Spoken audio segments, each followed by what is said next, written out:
Hello வணக்கம், இது உங்கள் சிவி ஜோன். எல்லாரும் எப்படி இருக்கீங்க? இப்போ பார்த்தீங்கன்னா ஒரு பயங்கரமான ஒரு சம்பவம் நம்ம ஜாக்லின் பண்ணியிருக்காங்க.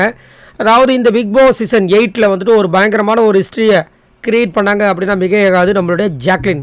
எல்லா வாரங்களும் நாமினேஷன்ஸில் வந்திருந்தாங்க. ஒரே ஒரு வாரம் நாமினேஷன் ஃப்ரீ பாஸை வந்துட்டு வாங்கி அதிலேருந்து எஸ்கேப் பண்ணாங்க. பட் எல்லா வாரமும் நாமினேஷன்ஸ்குள்ளே வந்து ஒரு பெரிய ஹிஸ்ட்ரியை கிளப்பிய நம்ம ஜாக்லின் பார்த்தீங்கன்னா ஒரு சூப்பரான ஒரு விஷயத்தை வந்து ஷேர் பண்ணியிருக்காங்க. செம்மையாக இருக்குது, மாஸாக இருக்குது, கெத்தாக இருக்குது. என்னென்னா அவங்களுடைய சோஷியல் மீடியாவில் போட்டிருக்காங்க, ஃபைனலி மண்டே வித்தவுட் நாமினேஷன்ஸ் அப்படின்ற மாதிரி விஷயத்த போட்டிருக்காங்க. கிட்டத்தட்ட 106 நாளில் எல்லா மண்டேவும் நாமினேஷன்ஸில் வந்து இந்த மண்டேயில் தப்பிச்சிருக்காங்க. ஏன் அப்படின்னா பிக் பாஸ் கேம் முடிஞ்சிருச்சு.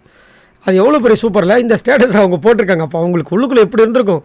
ஒரு வாரமும் இந்த வாரமும் நம்மளை குத்திட்டாங்களா, இந்த வாரம் நாமினேஷன் வந்துட்டோமான்னு சொல்லிட்டு அவ்வளோ ஃபீல் பண்ணியிருக்காங்க. அதை வந்து கரெக்டாக அந்த பிக் பாஸ் கேம் ஷோ முடிஞ்ச அடுத்த நாள் ஃபைனலி மண்டே வித்தவுட் நாமினேஷன்ஸ் அப்படின் போது அந்த வழி தெரியுது நம்மளுக்கு. சூப்பராக இருந்துச்சு. அதுக்கப்புறம் நம்மளுடைய முத்துக்குமாரனை வந்து சூப்பராக வந்துட்டு வெல்கம் பண்ண ஒரு வீடியோ வந்துட்டு பயங்கரமாக வந்து இணையதளத்தில் சூப்பராக போயிட்டுருக்கு. ஸோ அதை வந்து அவர் விரும்பலை. ஏன் இப்போ தான் கரெக்டாக போயிட்டுருக்கு, இது வேறையா வந்து இப்படி வந்துட்டு கொண்டாடுறீங்க அப்படின்னு சொல்லிட்டு அவர் வெக்கப்பட்டு அதை பண்ணுற விஷயங்கள் ரொம்ப அழகாக க்யூட்டாக இருந்துச்சு.